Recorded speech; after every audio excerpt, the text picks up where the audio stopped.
on, guys? Nick from Leap here. Happy to announce our newest sponsor, C4 Energy. Chris, gonna be honest, don't know if I could do my job without this. You know, the screen time is a lot. But yeah, shout out C4. I mean, it was hard to drop Celsius, but fairly easy once you start seeing the flavor profiles. Celsius gave me a little bit too much of a jitter. This gets me going. I have 3 or 4 a day. I can be with the kids. I can work out. I can work a lot. The crash is pretty real, but Yeah, I don't know. 3 or 4 days a lot. okay, maybe like 2.5. I mean, I'm gonna. And that's a little excessive. You know what? I'll keep it. So speaking of that, so I want to talk about IFA here in a second, but we have a 12-pack of C4 still waiting for us at the Bellagio, including our. Oh my We never picked it gosh. up at the front desk. I didn't know you ordered it. Yeah, I was going through my Amazon orders with the move, and I'm like, oh, when did I order C4? I'm like, I don't remember that. And yeah, the bellhop has it, so we're probably not getting those anytime soon. And we got the watermelon flavor like you liked. Oh, I wanted to. I had know. one of them. Pretty horrible. All right, well, Dom just came in and talked about his IFA experience. I want to talk to you about yours, but I think the first thing I want to say, and it's the first time this has ever happened to me. I told you kind of walking in there, everyone knows who we are. I think ego is a little bit too high. Got there right before Super Bowl, walking into the party. And who do we see? I'm not going to mention his name because it's too embarrassing, but someone that's pretty active in IFA, someone that I talk to pretty regularly on Instagram, not on LinkedIn, and Chaz knows him pretty well. But I went to introduce you to him, and he said, "I'm so sorry. Who are you again?" I mean, getting punched in the gut. It was the worst thing. And Leap everywhere, right? Yeah. And it's just talk about that as your first experience, because I obviously told you that that was never going to happen. It happened within the first 5 minutes of being at the show. Yeah, I mean, you know, looking back, we were very well versed there. IFA, I'm sure you went over it with Dom, is a big vendor event. You know, so multi-unit's going to be a lot bigger for us, a lot more. I guess the word I'm trying to find, it would make a lot more sense for us in our industry. So, you know, going in there, I'm excited. I'm nervous for, you know, my first couple conversations with, you know, these execs and everybody out there. Then Go ahead. I will say you were on your high horse. Like, you're walking around a little pep in your step, ready to go. And then just seeing that break you down to you recovered awesome. But seeing the look on your face after that was hilarious. Then, you know, obviously, referred to Chaz as the cigar guy. I know they have decent communication as well. So, yeah, I mean, that was definitely a rough start. And then we went and got our badges and continued on with the rest of our day. But, yeah, no, definitely not an ideal start. But All right. And then you apologize like 10 times. I'm like, Chris, It's never had that happen before, ever. We could walk around the streets of pretty much anywhere. People know Yeah. who we are. So that was one bad start. And then, anyway, we're not going to any of the bad stuff because I don't think we had much more after that. But we will talk about the fact that IFA, Mandalay Bay, you guys got to get your shit together. We cannot have paper badges. They have to be laminated. I lost mine within the first hour of being there. I think he spent $50 because it was $10 Yeah, I had per replacement. I think I got 3 or 4. I know I lost 2 of them, but I know one of them I stained it, like I guess from It was a Super Bowl party. yeah, whatever, and it was stained. I couldn't even use it because it's not laminated. So I don't know. That was a small detail, but I was not a fan of it. It was a loss nonetheless. We spent way too much money on badges, and we probably didn't even need them. But all right, so I talked to Dom a little bit about some wins, some losses, maybe what we could have done better. But this was your first event, so outside of seeing your boss get humbled pretty early on in the trip, just overall experience on IFA specifically. Yeah, I mean, I loved it. I was a lot more nervous than I anticipated I would be. Obviously, walking the floor and you see all these badges as CEO of this company who I've worked with in the past, stuff like that. I think my biggest thing was just trying to, I guess, choose the right words to speak with some of these people. Obviously, I was trying to develop my own relationships a little bit further than you and Dom.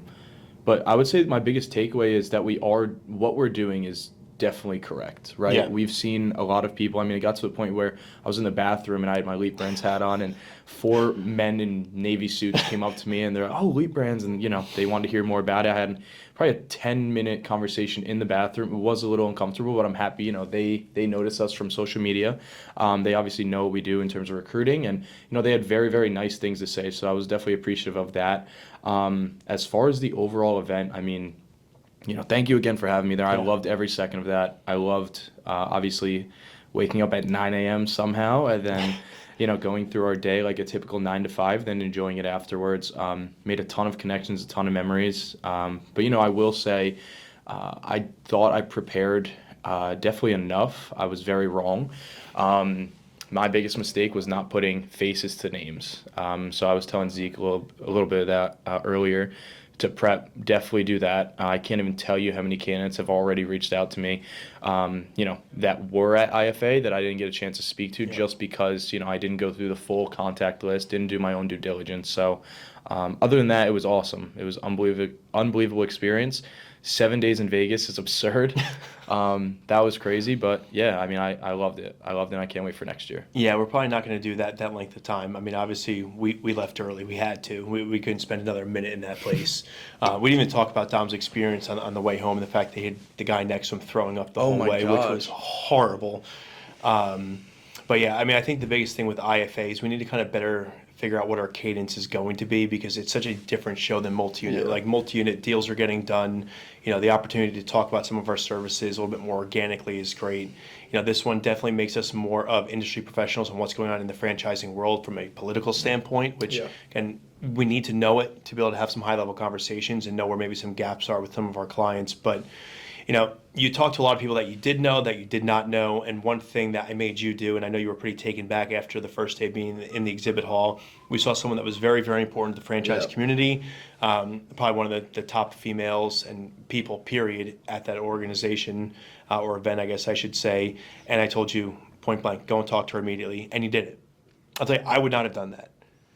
Even knowing who she is and me with my big ego, I probably would not have went up to her just because she doesn't know who I am. Yeah, I think she might know Leap and maybe. I think She, you she said, did say she was familiar. The one of the 5 people she was with, obviously the one who got the chip, he was very familiar with it. Yeah. But yeah, I mean that was terrifying. I didn't know who she was. I thought I was gonna luck out. She was having a conversation with like 5 people, so I was gonna be, oh Chris, like the line was too long. Just so happens right when I walked by, it opened up and. Yeah, I was nervous. She definitely could tell. But once I was speaking to the other guy, it was back to normal business. But yeah, I mean, I do appreciate that. I needed that to, I guess, get the blood flowing, get my mind to, work with some of these conversations and be able to, I guess, learn and think on what is that? Balls on my feet? Is that it? Yeah, balls of your feet. Heels. Heels? No, Whatever. the balls of your feet, whatever the hell it is. Sorry, we're obviously not that intelligent. Did the food live up to the hype? I told you outside of the show. Yeah, easily the best food from vacations and trips that I've had. It's not even close because you can get any type of food out there and it's good. Obviously, I was not charging any of the bills, so thank you for that. You're welcome. Yeah, I mean, that food was incredible. You go to any restaurant, even the breakfast place was unreal. Steak and eggs for breakfast. Steak and eggs was the biggest plate I've ever seen. $30 though, it was good. What was the best place we went to? I know which one it is. Stan's. Shout out Stanton over in Caesars. By far the best place. It's the one place we'll always continue to go to. Super Frico showed up though. Granted, I was so sick. I didn't want to be there. The food was out of this world, and we had great company in Kelly from Thresholds. But yeah, that was a great dinner. Yeah. So it was I liked that place. It was a lot going on. But yeah, it was fun. It was different. It was weird. It was weird. Yeah, the entertainment's definitely a bit out there. I told Dom to do the same thing. Since this was your first show, someone that's going to a show for the first time that maybe doesn't have a big of a brand as ours, and there's my ego talking again. But if you're going to a show, you're not as well known. Like, what's one piece of advice that you would give to any newcomer going to those shows? Yeah, again, I mean, do your own due diligence, right? Everybody's there for business. They're there to learn, there to kind of enjoy the environment they're in and try to live in the present. But biggest thing I can say is kind of my advice to Zeke. Do your due diligence plus 10. I went through the list of 10,000, 15,000 people. I'd be lying if I said I went through all of it. But, I went through a pretty healthy amount of candidates I've worked with before, candidates I've never done that with, and, a bunch of clients as well. But the name to face is a huge thing. I know Dom did a great job this year. Towards the end, I was trying my best to do it as well, as in, I would even read your name tag, say your name. I didn't even know who you were, and people would be like, "Oh, I remember you, blah blah." Then we would just start a normal conversation. The biggest thing I can say is, just have the confidence with that. Everybody there is open to at least a conversation, right? Obviously, there's people running around busy, but to catch, some of these execs, some of these clients for a couple minutes just to get your name out there, give them a chip, give them the business card, Leap brands, whatever. Definitely pays dividends. So do your research, do your due diligence, and just have confidence when you're speaking to these people. You're humans at the end of the day. Yeah, so psychologically, people love, one, the sound of their own voice, and two, hearing their name being spoken out loud. So I think as you meet people, even if you know who they are, you're saying their name probably a couple of times during that 100%. conversation. 100%. I asked Tom, and then I can go after this one. So one key experience, what was the one thing that you would say will be the most memorable piece of Vegas? And it could be the professional side of it, it could be the personal piece, whatever it is. Like, what's the one thing that, for your first Vegas trip and your first IFA, what was that? I would say from the professional side, my first time being in that exhibit hall, just seeing how many different vendors are there, that was a little overwhelming. But again, I mean, once you get over that part and you walk around with confidence and at least open up the floor to speak with people, it's very easy, and you kind of take that as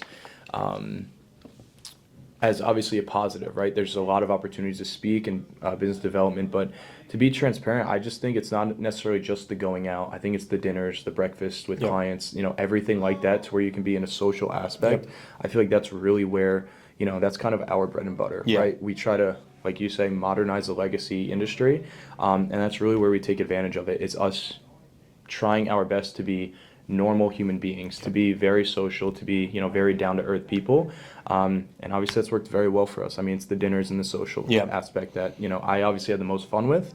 But I also feel from a business standpoint, that's really what we did best. Yeah. Well, you have a year to prepare for it. And I told Dom, like, I maybe have one more year after night, like maybe 2026 is my last year of going to all these events. I think you guys are growing enough that you can kind of take this all on your own. And honestly, it's a young man's game. People love to hang out with the young guys, and you guys are starting to speak in tongues. I hear you guys talking exactly like me. You guys have the knowledge that I wish I had at your age. But what would be one goal going into next year that you want to make sure that you accomplish at next year's IFA? In terms of when I'm there? When you're there next year, Yeah, I mean, again, hats off to Dom. He was explaining to me how year one, he didn't even speak to anybody, right? He lets you do everything, and, he kind of felt like he was your shadow. And to be transparent, the first 3 days I was there, that's how I felt. And then obviously you have enough conversations with these people, and, you understand that you just need to be yourself and go out there, and, no one's going to sit there and, shoo you away or anything, right? So next year, I want to get there. I want to sign my own clients. I want to meet more of my candidates. And again, I want to be the one that's leading a lot of those lunches and dinners that we had, where obviously, Dom and I aren't necessarily fully ready for those conversations yet. There's obviously some keywords and some verbiage that, we don't have a full grasp on. That's where we lean on you. But by next year, I want to be able to do that, at least 3/4 of that. And big thing is to sign clients and do our own biz dev out there. So by leading those, does that mean you're paying for those dinners as well? No. With the Leap card, yes. Okay. With the Leap card, yes. All right. I appreciate you coming in. I'm going to talk to, I think, Zeke here in a moment. But no, listen, kudos to you. You did way better than Dom did his first year. And I think you had a little bit more reps because you have had a chance to talk to a lot more executives in your short amount of time here. And obviously I have very, very high expectations for what you're going to do for this company. And, we have a lot of big initiatives that we're focusing on right now where you're going to start seeing me phased out a little bit with some, strategy planning and things that we have to focus on from the acquisitions that we're going after. But no, you should feel very, very proud about what you accomplished out there. Appreciate that. Thank you. You're welcome. All right, fuck out of here.